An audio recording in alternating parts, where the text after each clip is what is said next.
আজকে আপনাদের সঙ্গে আমাদের একটা অভিজ্ঞতার কথা শেয়ার করব। এই অভিজ্ঞতার কথা শেয়ার করার পেছনে দুটো কারণ আছে। প্রথমত, যে সমস্যাতে আমরা পড়েছিলাম যাতে আপনারা দ্বিতীয়বার এই সমস্যাতে না পড়েন সেই জন্য। আর দ্বিতীয়ত, কিছু কিছু ক্ষেত্রে অভিজ্ঞ বিশেষজ্ঞের মতামত নেওয়া খুব প্রয়োজনীয়। আমি এক এক করে ঘটনাটা ক্রমানুসারে বলি, তাহলে বুঝতে পারবেন যে আজকে আমাদের ডিসকাশনের টপিক বা ভিডিও থাম্বনেল বা টাইটেল এরকম কেন। আপনারা যেরকম জানেন 2024 সালের জুলাই মাসের 10 তারিখে আমাদের দ্বিতীয় সন্তান অর্থাৎ মেহু মানে দিশিতার জন্ম হয়। সি সেকশনের মাধ্যমে ডেলিভারি হয় এবং সি সেকশনের পর থেকে ফুল ব্রেস্ট ফিডিং এ বাচ্চা থাকে, এখনো আছে। আমাদের প্রথম সন্তানও ফুল ব্রেস্ট ফিডিং এ ছিল, দ্বিতীয় সন্তানও ফুল ব্রেস্ট ফিডিং এই আছে। ডেলিভারির পর প্রধানত 10 থেকে 15 দিনের মাথাতে একবার গাইনোকোলজিস্টের সাথে চেক আপের জন্য গাইনোকোলজিস্টের কাছে যেতে হয়। আমরাও এরকম 10 দিনের মাথাতেই গাইনোকোলজিস্টের কাছে গিয়ে পৌঁছাই শিল্পীর চেক আপের জন্য, আমার ওয়াইফের চেক আপের জন্য। তো ডাক্তার সেলাইয়ের জায়গাটাকে চেক আপ করে বলে যে তোমার রিকভারি যথেষ্ট ভালোই হচ্ছে, ঠিকঠাকই আছে, কোনো অসুবিধা নেই। তো বাচ্চা যেহেতু সুস্থ আছে, বাচ্চা কি খাচ্ছে? তো আমরা বলি বাচ্চা ব্রেস্ট মিল্ক খাচ্ছে। তো ডাক্তার খুব খুশি হয়ে বলে যে এইরকমভাবেই ব্রেস্ট মিল্কে যেন থাকে, বাচ্চা ফুল ব্রেস্ট মিল্কে যেন থাকে, অন্ততপক্ষে 6 মাস যেন ফুল ব্রেস্ট ফিডিং এ থাকে। তারপরে তোমরা সাপ্লিমেন্টারি ফুড বা যে বাইরের খাবার সেটা যেরকম প্রয়োজন হবে, যেরকমভাবে চালানো সেরকমভাবে চালাবে, কিন্তু 2 বছর অবধি যদি পারো তাহলে ব্রেস্ট মিল্কটা কন্টিনিউ করো। এবং যেহেতু প্রথম 6 মাস এক্সক্লুসিভ ব্রেস্ট ফিডিং এর কথা বলে, সেই জন্য ডাক্তার বলে দেয় যে প্রথম এই যে 6 মাস, এই 6 মাস যেন প্রত্যেক দিন ক্যালসিয়ামের একটা সাপ্লিমেন্ট লিখে দেন, সেটা যেন নেওয়া হয়। এর সাথে এটাও বলেন যে যেহেতু রিকভারি ঠিকঠাকভাবে হচ্ছে, সেলাইয়ের রিকভারি ঠিক আছে, মা মোটামুটি সুস্থ হচ্ছে, বাচ্চাও সুস্থ আছে, সেই জন্য 6 মাসের মাথায় আরেকটা চেক আপের যে দরকার হয় বা 6 থেকে 12 মাসের মাথায় যে চেক আপের দরকার হয়, খুব সমস্যা না হলে আর আসার দরকার নেই।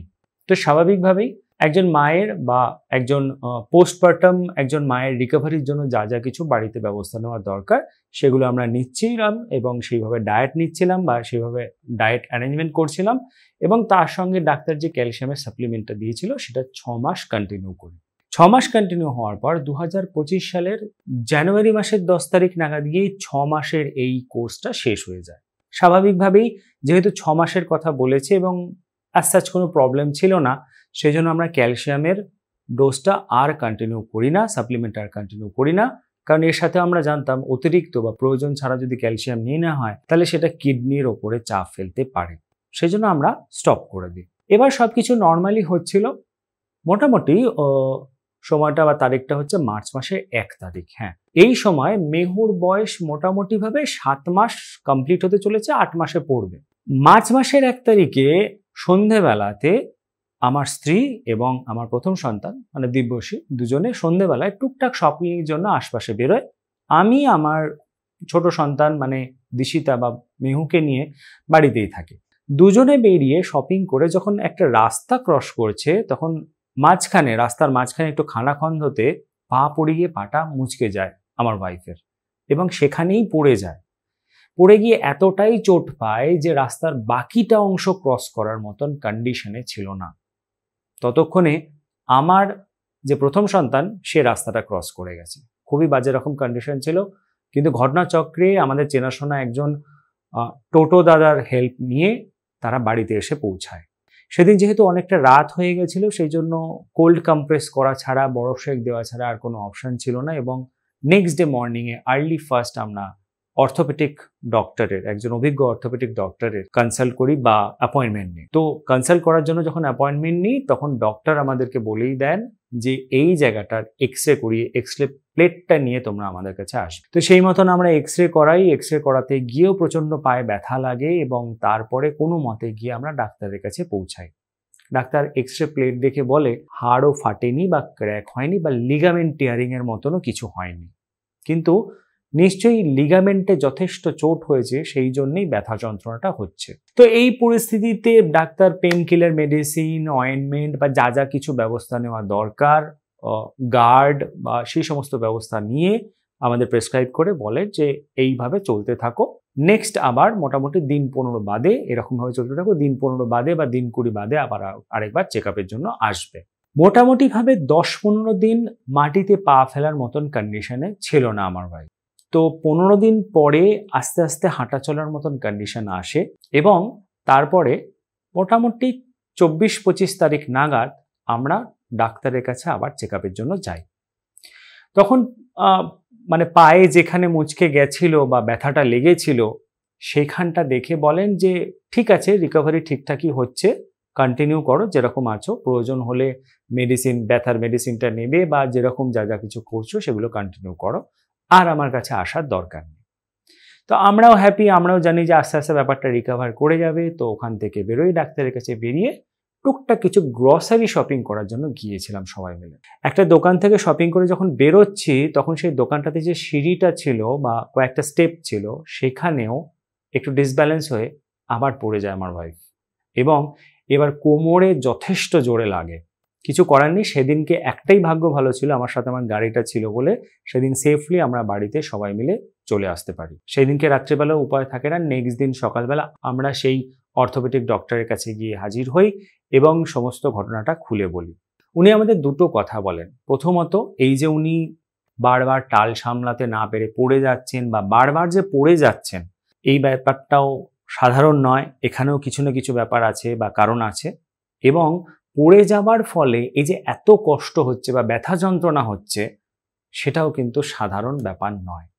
সেই দিনকে মেহুকে দেখে আমাদেরকে প্রশ্ন করেন যে এই বাচ্চাটা কি খায়। তো স্বাভাবিকভাবে তখন ওর মোটামুটি 8-9 মাস বয়স। আমরা বলি ও তো ব্রেস্ট মিল্কই নেয় বা ব্রেস্ট মিল্কেই ফুল ব্রেস্ট ফিডিংয়েই আছে, ওর তো অন্য কিছু যেগুলো এক্সটার্নাল ফুড সেগুলো অল্প বিস্তর শুরু হয়েছে, কিন্তু মেন ফুডটা ব্রেস্ট মিল্কে। সেই সময় ডাক্তার আমাদেরকে প্রশ্ন করেন যে বাচ্চার প্রয়োজনীয় ক্যালসিয়াম তো মার কাছ থেকে পেয়ে যাচ্ছে, তাহলে মা কোথা থেকে পাচ্ছে? তখন আমরা বলি যে গাইনোকোলজিস্ট আমাদেরকে 10-15 দিনের মাথায় যে আমরা চেক আপ করেছিলাম তখন আমাদের 6 মাসের একটা ক্যালসিয়ামের কোর্স দিয়েছিল। সেই ক্যালসিয়ামের কোর্সটা করি এবং তারপরে ডিসকন্টিনিউ করে দিই, কারণ আমাদের মনে হয়েছে যে আর প্রয়োজন নেই, এবং অতিরিক্ত ক্যালসিয়াম নিলে যেটা ফ্যাক্ট সেটা হচ্ছে ক্যালসিয়াম অতিরিক্ত হলে কিডনির ওপরে চাপ পড়ে, সেই জন্য আমরা বন্ধ করে দিই। ডাক্তার এটাতে সম্মত হয়, কিন্তু এখানেও অনেকগুলো ব্যাপার আছে। ডাক্তারবাবু এটা বলেন, ইনফ্যাক্ট আমি আরেকটা কথাও জানিয়ে রাখি, ডাক্তারকে আমরা এটাও বলেছিলাম যে মেডিসিনটা ডেফিনেটলি ডিসকন্টিনিউ হয়ে যায়, কিন্তু আমরা ক্যালসিয়াম রিচ খাবার ডায়েটের মধ্যে রাখতাম, যেগুলো একটা পোস্টপার্টাম পিরিয়ডে একজন মায়ের রিকভারির জন্য দরকার। সেই উদ্দেশ্যে, যেহেতু ফুল ব্রেস্ট ফিডিংয়ে আছে বাচ্চা, সেই উদ্দেশ্যে আমরা যথেষ্ট রিচ ক্যালসিয়াম, আয়রন এবং ভিটামিনস রিচ খাবার ডায়েটে রাখতাম, যাতে রিকভারিটা কন্টিনিউ হতে থাকে বা ঠিকঠাকভাবে রিকভারিটা হয়। ডাক্তার এই কথা শুনে একটাই কথা বলেন যে ডেফিনেটলি কোথাও না কোথাও ডেফিসিয়েন্সি আছে, তা না হলে ওনার এমন কিছু বয়স না, জাস্ট 35 ক্রস করেছেন, তো এমন কিছু বয়স নয় যে উনি পড়ে গেলে এতটা চোট পাবেন বা এতটা ব্যথা যন্ত্রণা হবে। নিশ্চয়ই শরীরে কোথাও না কোথাও ডেফিসিয়েন্সি আছে, ওনার শরীরে যতটা প্রয়োজন ততটা হয়তো ইনপুট হচ্ছে না বা ঢুকছে না বা পাচ্ছে না। সেই জন্য ডাক্তার আমাদেরকে দুটো টেস্ট বলেন। প্রথমটা হলো ভিটামিন ডি, দ্বিতীয়টা হলো আয়রন।